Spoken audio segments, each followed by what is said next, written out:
became the hellfire for Muhammadan. This is the place where they burn garbage. Assalamualaikum warahmatullahi ta'ala wabarakatuh. Nah, hari ini kita akan membahas bagaimana pernyataan daripada Christian Prince. Dia mengatakan bahwa Nabi Muhammad dalam mengarang Al-Qur'annya. Nah, berarti dia akan menuduh Nabi Muhammad itu Al-Qur'an itu adalah karangan dia.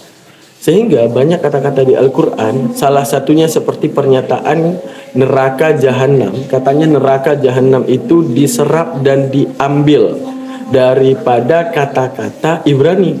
Nah, apakah pernyataan itu dapat kemudian dibenarkan? Sedangkan arti kata jahanam itu di dalam pemahaman orang Yerusalem adalah tempat pembakaran sampah ya teman-teman ya. Dimana kita sekarang menyadari bahwa dalam setiap bahasa itu ada yang namanya kata baku dan ada yang namanya kata serapan. Untuk menunjukkan apa? Kadang bahasa itu diambil emang dari baku kata tersebut, kata daerah tersebut, ataupun kata negeri tersebut. Ada juga kata-kata itu yang diserap daripada kata-kata lain. Contoh kata-kata ekonomi dalam bahasa Indonesia yang diserap daripada kata-kata ekos dan nomos. Berarti setiap bahasa itu menyetujui ada yang namanya kata-kata serapan dan ada kata yang namanya kata baku. Lalu bagaimana pernyataan daripada Christian Prince ini yang dapat membodohi dirinya sendiri? Untuk menunjukkan apa? Hanya dalam membenci Islam mereka mengabaikan segala keilmuan yang pernah diajarkan kepada mereka, yaitu salah satunya mereka mengkhianati ilmu tata bahasa. Nah, mari kita simak videonya. Today our topic about a Muslim, a cute Muslim. He sent me this message in Patreon. Name is Yahya Abi. And I'm thinking maybe the name sound like an Indonesian name.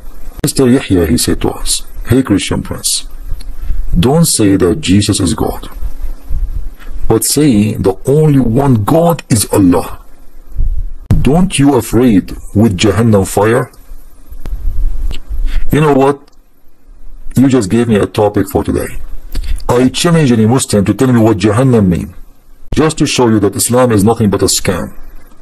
Jahannam is a place where people burn garbage in Jerusalem, in the borders of Jerusalem. How that can be the hellfire of Allah? Do you know how the story became about hell? Any Muslim knows? How Jahannam became the hellfire for Muhammadan. This is the place where they burn garbage. We know who is the one who mentioned the word Jahannam in the Bible, and the reason they mention it, because this place have always garbage is burning. Your God, he took the word, Muhammad, he took the word from our Bible and he put it for his hellfire? Are you threatening me that Allah will send me to the side of Jerusalem and I will be watching garbage burning? And why Allah is using Hebrew language? What happened? Quran is in Arabic. Look, but all your religion is based in languages which is not Arabic. Allah is not an Arabic word. Jahannam is not an Arabic word. Jibreel, Mikael, everything. And yet they say to us that the Quran, Allah, he sent it as a pure Arabic. Do we have any Muslim? If there is any cute Muslim would like to call us, feel free. You are more than welcome. And, you know, as long as you threaten me with Jahannam, I'm not afraid of your Jahannam. Because I believe Jahannam is not made for me. And, you know, it's the Quran who said that every Muslim is going to go to Jahannam, not me. If we go in the Quran, we will find this. وَمَا مِنْكُمْ. This is your book. Not a single one of you, but he is going to go and enter hell. The Muslim translation, they will say, like, look at this translation. Not one of you but shall approach it. What approach it? It doesn't say that. It says wariduha. You can read in tafsir and you will see that wariduha mean he enter it. So according to the Quran, every single Muhammadan will enter hell.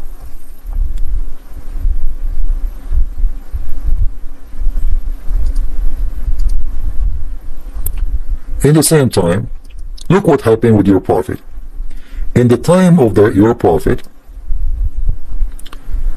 chapter 2, verse 111, the Christian, they said exactly what you said to me, but they are smart. They did not say Jahannam, which is not, Muhammad is saying Jahannam, stealing from our book. You know, they did not steal from Muhammad book because he didn't have a book. So look what happened. And they do not need his book.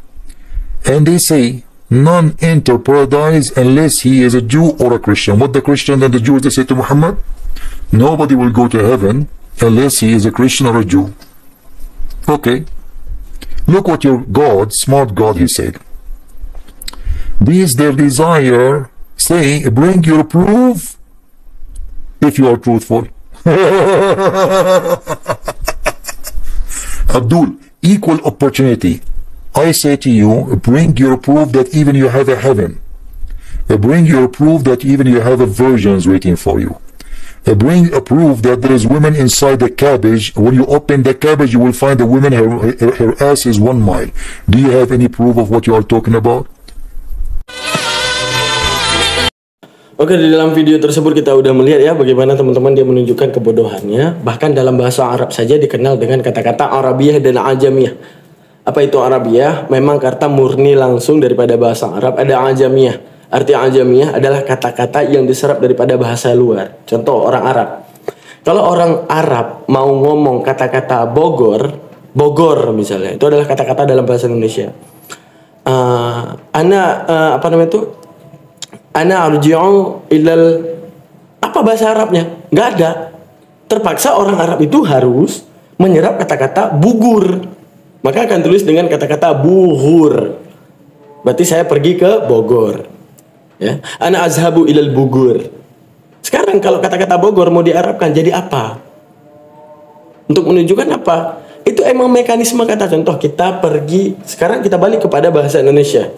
Nah, kalau kita balik ke dalam bahasa Indonesia, contoh kita pergi ke San Siro ataupun San Marino ataupun kemana gitu ya kan? Ke apa misalnya kita katakan ya, ke apa yang namanya agak ke Meksiko. Jangan. Apa nama satu kota yang kira-kira nama satu kota itu tidak ada dalam bahasa Indonesia misalnya. Yaudah, aku mau ke San Siro misalnya. Udah. Nah, misalnya ngomong, Daman, kamu dari tadi pulang dari mana? Ya, aku pulang daripada Madrid. Kata-kata Madrid itu disebutkan oleh orang Spanyol. Tidak disebutkan oleh orang Arab, orang Indonesia. Tapi kenapa dia orang Indonesia juga menyebutkan kota Madrid? Karena apa? Gimana cara kita jelasin ini teman-teman? Cara kita jelasin bahwa itu serapan kata. Karena emang kata-kata dasarnya memang itu daripada Spanyol. Kita menukilkan bahasa itu dalam bahasa Indonesia. Sama seperti kata-kata bahasa Indonesia, kita mengatakan ya dalam proses ekonomi, padahal kata-kata ekonomi itu diserap daripada kata-kata Yunani ekosnomos. Misalnya kita menyebutkan kata-kata demokrasi, di mana itu diserap daripada domus krotos. Untuk menunjukkan apa? Bahasa kita sendiri, Indonesia, itu ada namanya serapan kata. Apakah dia dulu, ini si apologetic Christian Prince ini, dia dulu sekolah nggak sih? Itu menjadi pertanyaan tuh. Kira-kira orang Inggris pergi, I went to go to Bali. Bali emang apa bahasa Inggris Bali? Untuk menunjukkan apa? Itu emang sewajarnya bahasa, guys. Sama seperti dikatakan kata-kata Jahannam. Kata-kata Jahannam itu murni pernyataan daripada Arabia, pernyataan daripada bahasa Arab. Yang itu memang diserapkan ataupun istilahnya, secara istilah ada terminologi, ada epistemologi, dan secara bahasanya ya kita lihat nih ya, secara bahasanya ada satu lembah di Yerusalem namanya Valley of Hinnom atau lembah Hinnom. Apa yang terjadi di lembah Hinnom? Bahkan orang barat, orang yang di luar bangsa Israel pun mengatakan kepada lembah Hinnom, bukan lembah Jahannam, lembah Hinnom sebagai hell, neraka. Ya, dalam istilah orang barat, hell itu neraka. Dalam istilah orang Ibrani itu menyebutkan dengan Valley of Hinnom. Apa yang terjadi di situ? Dulunya pada 3200 silam, ya, keturunan Yakub datang ke lembah Hinnom itu, apa yang mereka kerjakan di situ? Mereka adalah kaum pagan, dihuni oleh kaum pagan di lembah Valley of Hinnom itu, untuk mereka menyembah dewa api. Hingga kemudian Valley of Hinnom ini, mereka bahkan mengadakan upacara pengorbanan bayi di Valley of Hinnom. Bayangin, bayi aja dikorbanin masa dulu ya. Nah, kalau di dalam bahasa Aramaik itu namanya Gehenna. Lalu jadi Gei Ben Hinnom, yang berarti api. Nah, berarti secara Ibrani Valley of Hinnom, secara bahasa Aramaik itu Gehenna. Kemudian di dalam istilah orang Arab menyebutkannya Jahannam. Paham maksudnya? Orang Barat aja tadi ya, secara istilah mereka menamakan lembah itu dengan hell. Contoh, ini kata-kata Bali. Nah, ini adalah asal katanya adalah kata-kata Bali. Orang Inggris datang ke situ, sebutin bahwa itu dengan kata-kata paradise. Artinya, aku baru pulang dari paradise. Artinya apa? Mereka menamakan kata-kata Bali tadi, diubah namanya menurut aspeknya mereka, menurut penamaannya mereka, ya, menurut interpretasinya mereka. Mereka ubah nama kata Bali menjadi paradise. Sah tidak? Sah dalam ilmu bahasa. Tergantung kamu ingin menempatkan bahasa tersebut dengan versi kamu. Arti kamu menamakan, menginterpretasikan bahasa tersebut dengan versinya kamu, ya. Nah, misalnya, where are you? Ditanya, di mana kamu? In paradise. Padahal yang dia maksudkan adalah Bali. Boleh nggak? Boleh. Secara istilahinya dia menamakan kata Bali diubah jadi paradise. Misalnya kita tanya kepada orang Arab misalnya.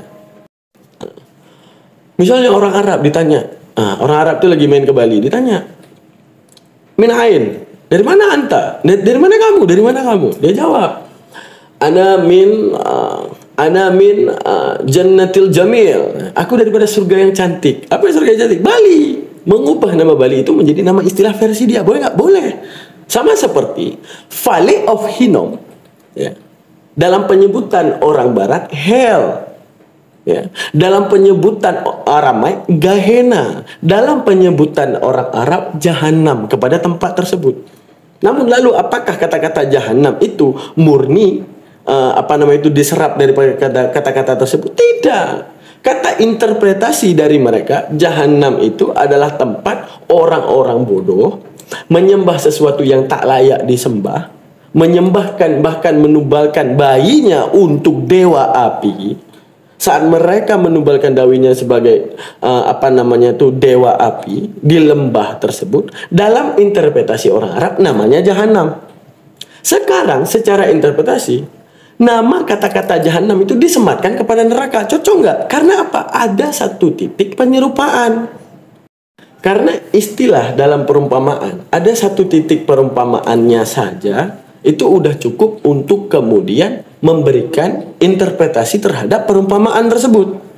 Misalnya kata-kata Jahannam, ya, ketika diinterpretasikan oleh orang Arab kepada Valley of Hinnom, apa yang mereka pahami Jahannam tersebut? Oh, Jahannam tersebut adalah satu daerah di Yerusalem di mana orang bakar sampah di situ. Sekarang interpretasi Al-Quran apa kepada kata-kata Jahannam? Jahannam bukan lagi ditinjau kepada tempat tersebut, akan tetapi satu tempat yang diciptakan Allah di dalam neraka, di mana tempat tersebut semua sampah-sampah dunia karena menyembah sesuatu yang tidak layak untuk disembah dibakar di situ. Berarti cocok nggak? Match.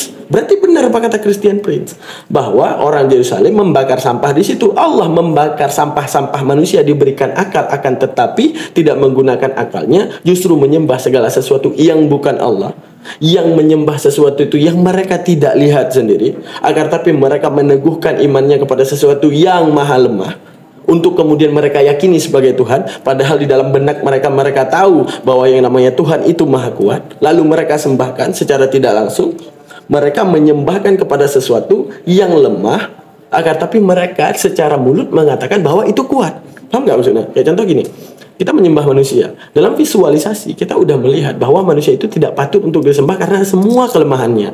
Agar tapi apa? Difitnah Tuhan. untuk disandingkan dengan manusia, untuk menunjukkan apa? Akan hadir di kepalanya, aku yakin Tuhan Maha Kuat, tapi yang kusembah Maha Lemah. Secara langsung dialah sang pemfitnah Tuhan, maka wajarlah sampah itu dibakar dalam jahanamnya Allah. Kalau Anda menyematkan orang Yerusalem dulu, Valley of Hinnom itu dinamakan sebagai jahanam oleh orang Arab karena tempat dibakarnya sampah di situ, wajar. Jahanam itu diambil sebagai pembakaran sampah-sampah, ya, otak-otak sampah yang menuhankan Tuhan-Tuhan yang kayak sampah, hingga kemudian apa? Dibakar. Itu yang menjadi permasalahan, teman-teman. Karena gini, arti kepala yang tidak sampah, ketika akal itu logik dalam memutuskan sesuatu. Ya, contoh gini. Ketika dia lihat benda ini, dia tahu, oh ini satu benda. Apa segala kemungkinan yang bisa terjadi kepada benda ini? Bisa dilempar, bisa dirusak, dan semuanya. Sekarang ketika dia melihat manusia, apa kemungkinan yang bisa terjadi kepada manusia? Bisa dihancurkan, ya, bisa dibunuh, bisa dilahirkan, dan bisa dimatikan. Segala sesuatu yang tidak pantas kepada Tuhan. Lalu ada manusia yang menyembah hal tersebut.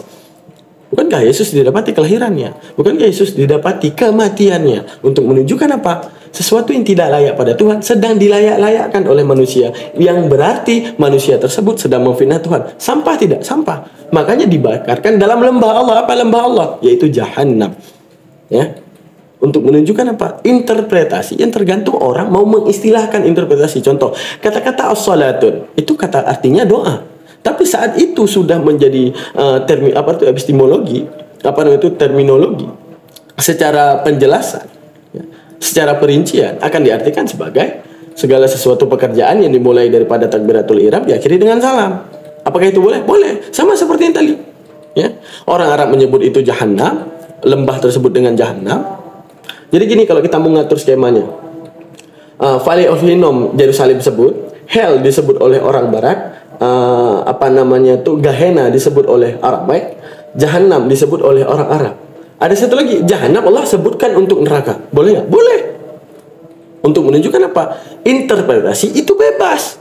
Sama seperti kata-kata ekosnomos diubah jadi ekonomi. Untuk menunjukkan apa?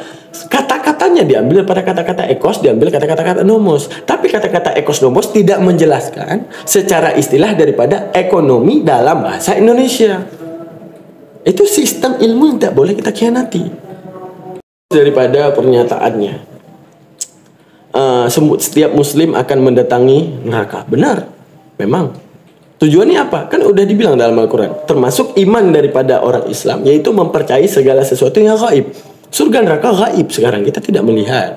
Namun bagaimana pembuktiannya? Ya Allah akan menampakkan bahwa apa yang aku katakan di Al-Quran, aku tidak pernah bohong. Maka semua didatangi, bukan masuk ya, didatangi untuk melihat, oh ini neraka. Ya, semua hotel-hotel dari dibakar sana gitu. Sekarang gini, apa jadi mau'idah ataupun filosofis daripada segala sesuatu? Kalau tidak ditampakkan neraka dan kita langsung masuk surga, biasa aja surganya. Tapi setelah kita melihat segala siksaan yang ternyata nama kita tidak ada di situ, begitu bersyukurnya kita itu berada di dalam surganya Allah. Masya Allah.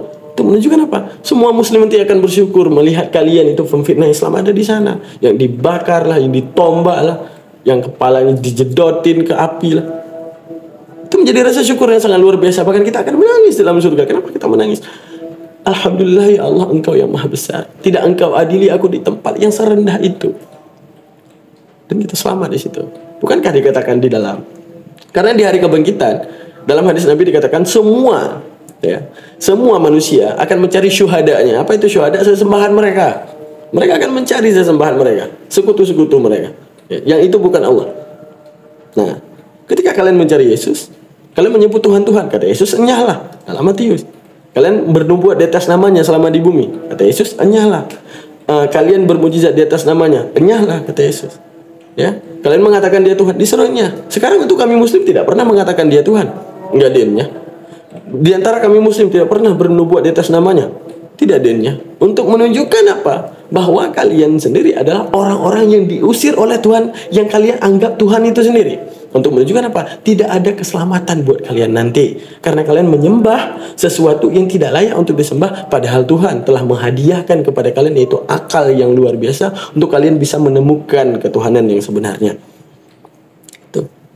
Terus dia membawa dalil tadi apa? Yahudi dan Nasrani, jikalau beriman mereka selamat. Benar, kalau beriman.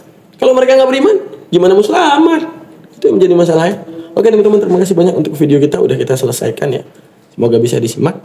Nah, kita bertemu di lain waktu. Jangan jadi orang bodoh, maka pusatkan pikiran kita ke arah yang lebih benar. Terima kasih banyak. Saya akhiri. Assalamualaikum warahmatullahi wabarakatuh. Orang yang tertipu